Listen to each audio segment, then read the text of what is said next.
अस्सलाम वालेकुम friends. Drama serial माहिरी के आने वाले एपिसोड में हम देखेंगे कि फ़ाखिर और ऐनी की शादी बहुत सारे इख्तिलाफ़ात के बावजूद तय हो ही जाएगी और शादी की तैयारियां तो चल ही रही हैं। सब अपने अपने कामों में मसरूफ़ होंगे, मगर फ़ाखिर और ऐनी के दिलो दिमाग की क्या कैफियत है इसका किसी को अंदाज़ा नहीं। फ़ाखिर की तो भूख प्यासी उठ चुकी है, मगर समीना जिसको फ़ाखिर के साथ साथ ऐनी की भी फ़िक्र होती है, वो फ़ाखिर को अपने हाथ से नवाले बना बना कर खाना खिलाते हुए समझाएगी कि बेटा ऐनी अब तुम्हारी और हमारी ज़िम्मेदारी है। ऐनी भी बहुत अफसरदा होगी और अपनी बहन के गले लगकर रोएगी, मगर ऐनी की माँ जो अपने शौहर की तरह लालच में अंधी हो चुकी है, इसलिए वो ऐनी को पहले पैसे की अहमियत समझाएगी और बाद में आने वाली ज़िंदगी के उतार चढ़ाव के बारे में बताएगी। वो कहेगी कि बेटा पैसा बहुत बड़ी नेमत है, तुम बस फ़ाखिर की मोहब्बत हासिल करो। ऐनी बहुत समझदार बच्ची है, इसलिए वो अपनी माँ से कहेगी कि आप लोग अपने मसले हल करने के लिए मुझे कुर्बान कर रहे हैं। और ऐनी की बात सुनकर आयशा शर्मिंदगी से रोने लगेगी और रोते हुए अपने मुंह पे हाथ रखकर अपनी आहों और सिसकियों का गला दबाते हुए ऐनी से कहेगी कि वादा करो कि तुम मेरा और अपने बाप का सर कभी झुकने नहीं दोगी। और ऐनी भी रोते हुए वादा कर लेती है। दूसरी तरफ ज़हीर साहब अपने एक जानने वाले साहब को ना सिर्फ शादी में आने के लिए इनवाइट करेंगे, बल्कि इनसे कहेंगे कि इस जुमे का मुबारक दिन निकाह के लिए रखा है, आपको लाजमी आना होगा और निकाह भी आपको ही पढ़ाना होगा।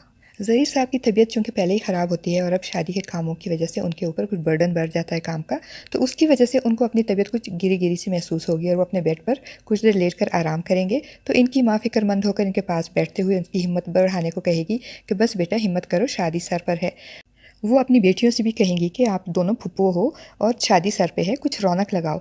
तो ज़हीर की छोटी बहन साइका, जो कि आई ही इसी मकसद के लिए है कि भाई से अपना हिस्सा मांग ले, लेकिन भाई की तबीयत और बाद में अब शादी की तैयारियों की वजह से वो चुप है। लेकिन अभी अपने शौहर के मजबूर करने पर वो इस मौके को गनीमत जानकर अपने आने का मकसद बयान कर ही देगी कि मैं सोच रही हूँ कि शादी ख़त्म हो जाए तो भाईजान से अपने हिस्से की बात कर लूँगी। ये सुनकर इसकी माँ को गुस्सा आ जाएगा और वो साइका पे नाराज़ होते हुए कहेंगी कि दिमाग ठीक है तुम्हारा, तबीयत देखो अपने भाई की और तुम हिस्सा मांगने आई हो। और चूंकि ख़ानदान के पहले और इकलौते बेटे की शादी है, इसलिए दिल खोल के खुशियाँ मनाई जाती हैं, सारा घर सजाया जाता है। ऐसे में ज़हीर साहब अपनी माँ और भाइयों और बहनों के पास बैठकर हक महर की बात करेंगे। तो हबीब एकदम से मुंह खोलकर कहेगा कि भाई साहब, मैं चाह रहा हूँ कि हक महर 10 लाख ना लिखवा दिया जाए।